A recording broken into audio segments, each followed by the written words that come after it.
There's a bug in my game that I don't plan to fix. But before I talk about that, there's another bug in my game with a few similarities that I actually did fix. So when I first launched the demo for Latest Skater, a speedrunner found a bug in it that was pretty useful for speedrunning. Basically, because of an oversight in how I coded some things, there was some frame rate dependent behavior in the game. And without getting too technical about what was going on, basically if there was any lag happening in the game while you were either jumping or sliding, you could extend that jump or slide.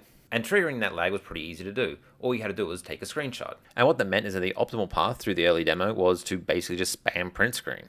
And it didn't take a lot of skill to do that, nor was it really fun to do, and I think it just created a very ugly and choppy looking speedrun of the game because the frame rate was constantly dipping super low. But the current optimal path through the demo also kind of requires the use of a bug, or at the very least an exploit. And on the other bug, I'm actually fine leaving this one in there. So the speedrunners in the latest Skater Discord have found that by timing your jumps and air slides really well, you can get like a lot of speed going. And while I did intend some speed to be gainable from doing this, I didn't really intend for it to be this much. But unlike that other bug, this one does require a lot more skill to use. And on top of that, it does make the high skilled playing of the game a lot more fun. And of course it makes the speedruns a lot more interesting to watch. Like someone zooming through a level like this looks pretty cool.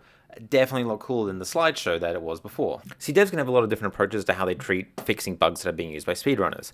Some will just fix all of them, which I think is the wrong approach. I think if it doesn't affect normal playthroughs and people are having fun with it, then why fix it? And the only reason I fixed that other speedrun bug is because it made the speedrun bad. And in this case, where all it's really doing is letting speedrunners have a high-skilled ceiling tool that they can use, I don't see the problem with leaving it in the game. Anyway, if you're at all interested in going fast in a retro-inspired 3D platformer, then I'd really appreciate it if you gave Latest Skater a wishlist. And feel free to check out the demo too, especially if you're interested in trying out the speed tech for yourself. You can also drop into the Discord if you're interested in trying to speedrun the demo. There's a link to that on the store page.